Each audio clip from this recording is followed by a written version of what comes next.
नमस्कार मंडळी, मायबोली मराठी न्यूज या आपल्या चॅनलमध्ये आपण सर्वांचं अगदी मनापासून स्वागत आहे. जर आज मी तुम्हाला असं सांगितलं की एक साधं पान तुमच्या संपूर्ण पचनसंस्थेचं रूपांतरण करू शकतं, ते तुमची आतडे निरोगी ठेवू शकतं आणि कोणत्याही विषारी अन्नाला निष्क्रिय करू शकतं, तुम्ही विश्वास ठेवाल का? हे पान हजारो वर्षांपासून भारतीय संस्कृतीचा एक भाग आहे, पण आधुनिक जग त्याचं खरं महत्त्व विसरलेलं आहे. आज मी तुम्हाला सांगणार आहे की हे हिरवं पान तुमच्या पूर्ण आतड्यांसाठी अमृत आहे. आजच्या जगामध्ये आपण खातो ते बहुतेक आम्लयुक्त पदार्थ आहेत. प्रक्रिया केलेले अन्न, तळलेले पदार्थ आणि मसालेदार पदार्थ हे सर्व तुमच्या पोटामध्ये आणि आतड्यांमध्ये आम्ल पातळी वाढवत आहेत. जेव्हा तुमची पचनसंस्था आम्लयुक्त होते तेव्हा समस्या सुरू होतात. गॅस, आम्लता, छातीत जळजळ आणि हळूहळू तुमचे आतडे कमकुवत होऊ लागतात. सुपारी ही निसर्गाची एक अद्भुत देणगी आहे, कारण ती क्षारीय असते. जेव्हा तुम्ही ते सेवन करता तेव्हा ते तुमच्या शरीरामध्ये प्रवेश करतं आणि आम्लता संतुलित करते. आधुनिक औषधांप्रमाणे ते केवळ लक्षणे दाबत नाही, ते तुमची संपूर्ण पचनसंस्था पुन्हा संतुलित स्थितीत आणते. हे आता खूप महत्त्वाचं आहे. आजकाल तुम्ही जे काही खाता त्यात बरेच काही मिसळलेलं असतं. कीटकनाशके, रसायने, संरक्षक हे सर्व तुमच्या शरीरासाठी मंद विष आहे. तुम्ही दररोज तुमच्या शरीरामध्ये थोडंसं विष टाकत आहात आणि ते प्रथम कुठे प्रभावित होतं? तुमच्या आतड्यांमध्ये. सुपारीच्या पानामध्ये एक गुणधर्म आहे, ते आम्लयुक्त विष निष्क्रिय करू शकतं. जर तुम्ही काही चुकीचं खाल्लं असेल, तुमच्या शरीरासाठी हानिकारक असेल, तर सुपारी त्याचे परिणाम कमी करते. ते तुमचे आतडे स्वच्छ ठेवण्यास मदत करते, विषारी पदार्थ जमा होण्यापासून रोखते. प्राचीन काळी जेव्हा लोक जंगलात राहत असत तेव्हा ते कधीकधी चुकून काहीतरी विषारी खात असत. सुपारी त्यांचं संरक्षण करत असे.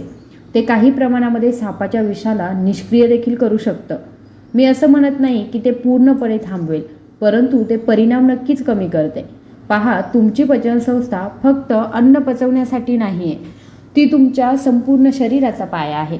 जर तुमचे पचन कमकुवत असेल तर तुमची रोगप्रतिकारशक्ती कमकुवत होईल, तुमची ऊर्जा कमी होईल, तुमचं मन देखील अस्थिर होईल. भारतीय परंपरेत जेवणानंतर सुपारी खाण्याची प्रथा होती. हे विनाकारण नव्हतं. जेव्हा तुम्ही जड अन्न खाता तेव्हा तुमची पचनसंस्था भरली जाते. सुपारीचं पान पाचक म्हणून काम करतं. ते तुमच्या पोटातील पाचक रस वाढवतं आणि आतड्यांचं कार्य सुधारतं. पण इथे एक महत्त्वाचा मुद्दा आहे. सुपारीचं पान फक्त तेव्हाच काम करतं जेव्हा त्याचं खोड किमान 1 इंच लांब असतं. जर तुम्ही ते खूप बारकाईने कापलं तर ते त्याची शक्ती गमावून बसतं. खोड हा सर्वात संवेदनशील आणि सर्वात शक्तिशाली भाग आहे. म्हणूनच जेव्हा तुम्ही सुपारीचं पान वापरता तेव्हा ते नेहमी जास्त ठेवा. आणि आणखी एक गोष्ट, सुपारीचं पान कधीही लांबीच्या दिशेने फाडू नका. ते नेहमी रुंदीच्या दिशेने कापायचं असतं. का? कारण पानाचा काठा किंवा बियाण्याची शिरा खूप महत्त्वाची असते. ती पानाची जीवनशक्ती आहे. जर तुम्ही ते बियाण्यापासून फाडलं तर ती शक्ती नष्ट होते. आजकाल सर्वात मोठी समस्या कोणती आहे? लोकांच्या नजरा स्पष्ट नाहीत. तुम्ही जे अन्न खात आहात ते पूर्णपणे बाहेर पडत नाही. तुमच्या आतड्यांमध्ये महिने वर्षे गोष्टी जमा होत आहेत आणि हे सर्व रोगांचं मूळ आहे. जेव्हा तुमचे आतडे स्वच्छ केले जात नाही तेव्हा काय होतं? प्रथम तुम्हाला बद्धकोष्ठतेचा त्रास होतो. नंतर हळूहळू तुमची संपूर्ण प्रणाली विषारी बनते. कारण जे बाहेर टाकलं पाहिजे ते तुमच्या आत कुजतं. त्यातून बाहेर पडणारे विष तुमच्या रक्तप्रवाहामध्ये प्रवेश करत आहे. सुपारीचं पान तुमच्या आतड्यांसाठी नैसर्गिक साफ करणारं म्हणून काम करतं. ते तुमच्या आतड्यांच्या भिंती स्वच्छ ठेवतं आणि साचलेला कचरा काढून टाकण्यास सुद्धा मदत करतं. पण ते रासायनिक औषधांसारखं नाही, जे सर्व काही बाहेर काढतं. ते हळूवारपणे आणि नैसर्गिकरित्या तुमच्या आतड्यांमधील चांगल्या बॅक्टेरियांच्या वाढीस प्रोत्साहन देतं. तुमच्या आतड्यांमध्ये अब्जावधी बॅक्टेरिया असतात. काही चांगले असतात तर काही वाईट असतात. अधिक सकारात्मक बॅक्टेरिया मोजले जातात, पचन सुधारतात आणि तुमची रोगप्रतिकारशक्ती मजबूत करतात. सुपारीची पाने हे संतुलन राखण्यास मदत करतात.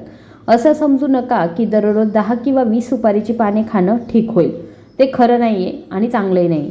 कोणतीही गोष्ट जास्त प्रमाणामध्ये खाल्ल्यास वाईट परिणाम होतात. सुपारीचं पान ही एक औषध आहे आणि प्रत्येक औषध योग्य प्रमाणामध्ये घेतलं पाहिजे. जर तुम्हाला ते नियमितपणे सेवन करायचं असेल तर आठवड्यातून 2 किंवा 3 वेळा पुरेसं आहे. जेवणानंतर विशेषतः जड किंवा तेलकट जेवणानंतर तुम्ही सुपारीचे पाने घेऊ शकता, पण ते सोपे ठेवा. फक्त एक पान, थोडासा चुना आणि इच्छित असल्यास थोडीशी सुपारी.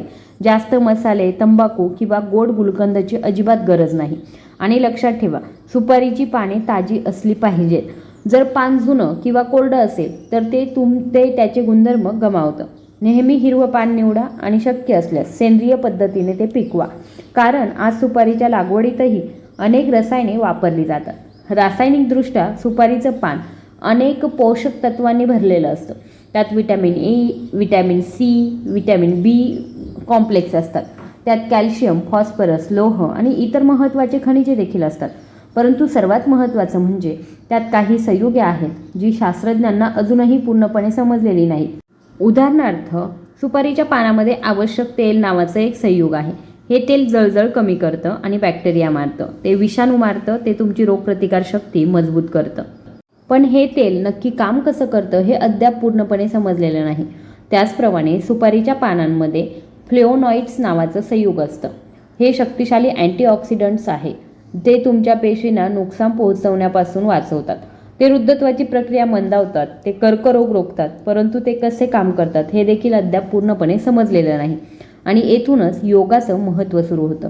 योगाला या गोष्टी काम कशा करतात हे माहीत आहे, कारण योगाला शरीर कसं काम करतं हे माहीत आहे. योगाला ऊर्जा कशी वाहते हे माहीत आहे. योगाला जाणीव कशी काम करते हे माहीत आहे.